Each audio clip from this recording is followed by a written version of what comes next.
இன்றைக்கு மாற்றப்பட்டு விட்டது. அருமை நண்பர்களே, ஜவஹர்லால் நேரு காலத்திலிருந்து ஒரு கொள்கை இந்திய அரசுக்கு உண்டு. என்ன? இந்தியாவின் வட மாநிலங்கள் அபாயமானவை. ஏனென்றால் ஒரு பக்கம் சீனா, ஒரு பக்கம் பாகிஸ்தான் எந்த நேரமும் படையெடுத்து தாக்கினால் என்ன செய்வது என்ற பயத்தின் காரணமாக இராணுவ முக்கியத்துவம் வாய்ந்த தொழிற்சாலைகள் எதையுமே தெற்கே தான் அமைக்க வேண்டும், வட இந்தியாவில் அமைக்கக்கூடாது. ஏனென்றால் தெற்கே நமக்கு பகைவர்கள் கிடையாது, இந்து மாக்கடல் தான் இருக்கிறது, அது நம்முடைய கட்டுப்பாட்டில் இருக்கும்.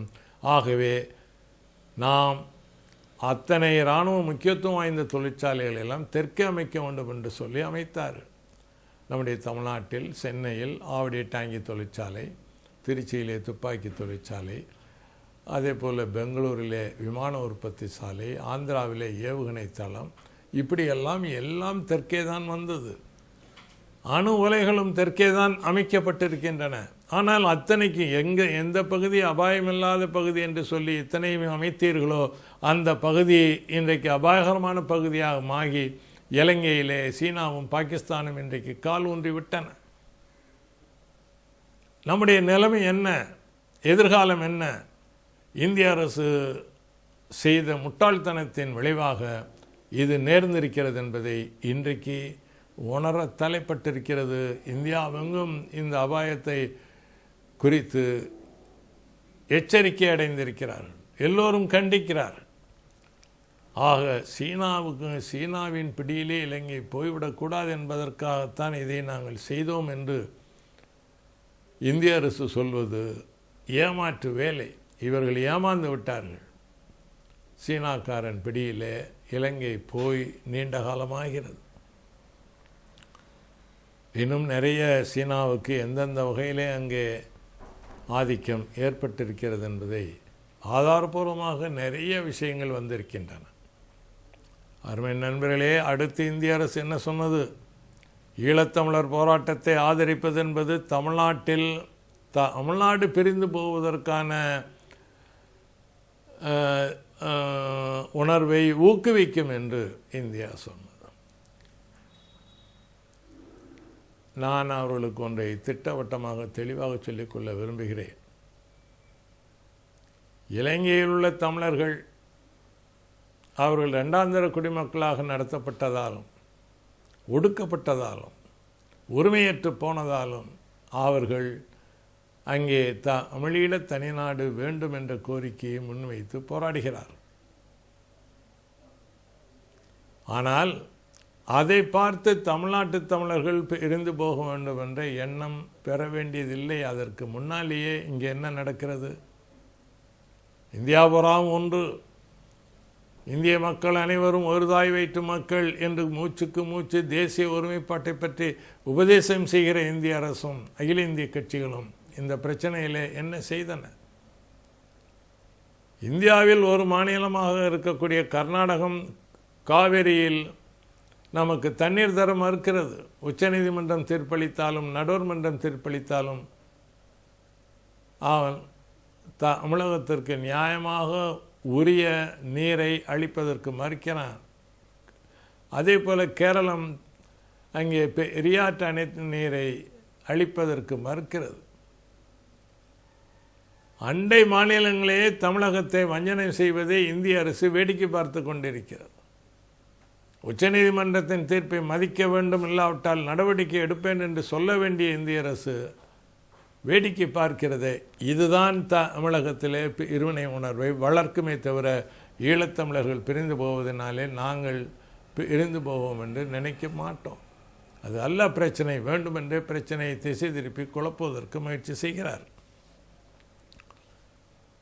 ஐந்தாவது என்ன இந்திய அரசு சொல்லுகிற காரணம்? இந்தியாவின் நட்பு நாடாக இலங்கை இருக்கிறது. அந்த நட்பு நாட்டுக்கு உதவ வேண்டியது கடமை. எது நட்பு நாடு உங்களுக்கு?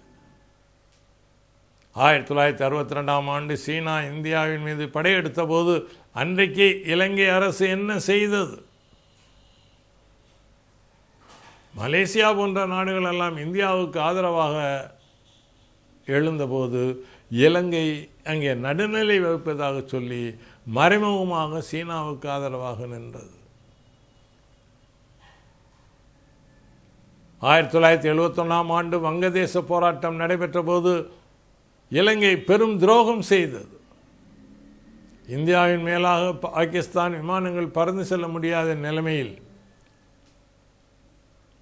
அங்கு பாகிஸ்தானின் போர் விமானங்கள் அரபிக்கடல் வழியாக பறந்து இலங்கையிலே போய் பெட்ரோல் போட்டுக்கொண்டு வங்காள விரிகுடாவின் வழியாக பறந்து சென்று வங்கதேசத்தின் மீது அங்கே குண்டு தாக்குதல் நடத்தினார்.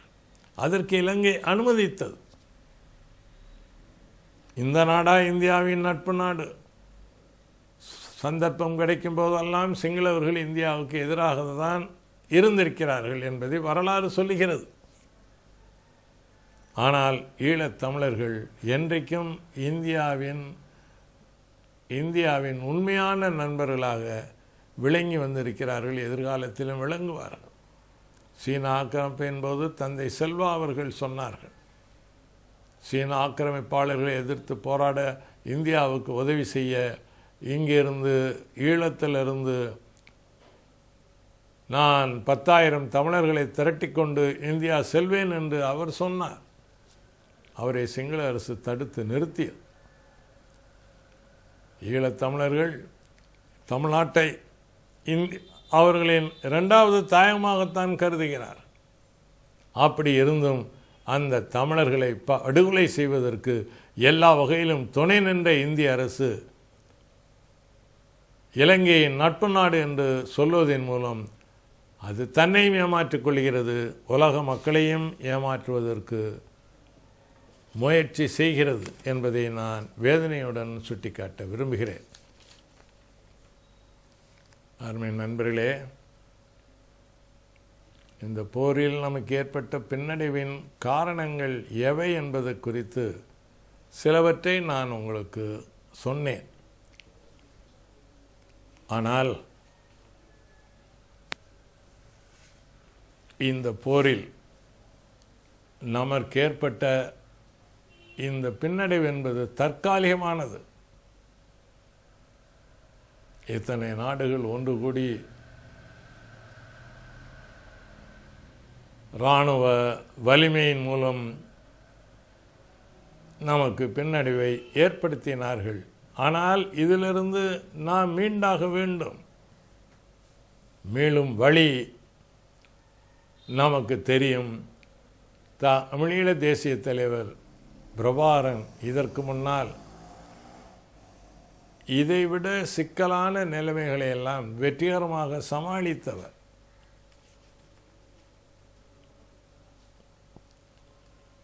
ஏறத்தாழ 35 ஆண்டுகளுக்கு முன்னால் அவருடைய 17ஆம் வயதில் அவரை ஒத்த விரல் விட்டு எண்ணக்கூடிய சில இளைஞர்களை சேர்த்து கொண்டு ஒரே ஒரு கை துப்பாக்கியுடன் இந்த இயக்கத்தை தொடங்கினார். அப்போது அன்றைக்கு இருந்த ஈழத்தமிழர்களின் தலைவர்களில் ஒருவர் என்னிடமே சொன்னார், இவர்கள் துப்பாக்கியை தூக்கினால் சிங்களவன் பீரங்கி கொண்டு வந்தால் என்ன செய்வார்கள் என்று எகத்தாளம் செய்தார், ஏளனமாக பேசினார். ஆனால் என்ன ஆயிற்று? விரல் விட்டு எண்ணக்கூடிய இளைஞருடன் பிரபாகரன் அவருடைய ஆயுதந்தாங்கிய போராட்டத்தை தொடங்கிய போது சிங்கள இராணுவத்திடம் பீரங்கி இருந்தது, டேங்கி இருந்தது, விமானம் இருந்தது, அதே போல் டோரா படகுகள் இருந்தன, எல்லாம் இருந்தன. அந்த வலிமை வாய்ந்த சிங்கள இராணுவத்தை எதிர்த்து கொரில்லா போரில் அவர் தொடர்ந்து ஈடுபட்டு சிங்கள படை வீரர்களை நடுநடுங்க வைத்தார். கொஞ்சம் கொஞ்சமாக இந்த போராட்டத்தை ஒரு மக்கள் போராட்டமாக மாற்றினார். அதுதான் அவருடைய வெற்றிக்கு காரணம். மக்கள் முழுமையாக இந்த போராட்டத்திற்கு ஆதரவாக மக்கள் திரண்டு எழுந்தார்கள். மக்களின் உதவியினாலே அவர் ஒரு வலிமை வாய்ந்த இயக்கத்தை அவர் கட்டி எழுப்பினார்.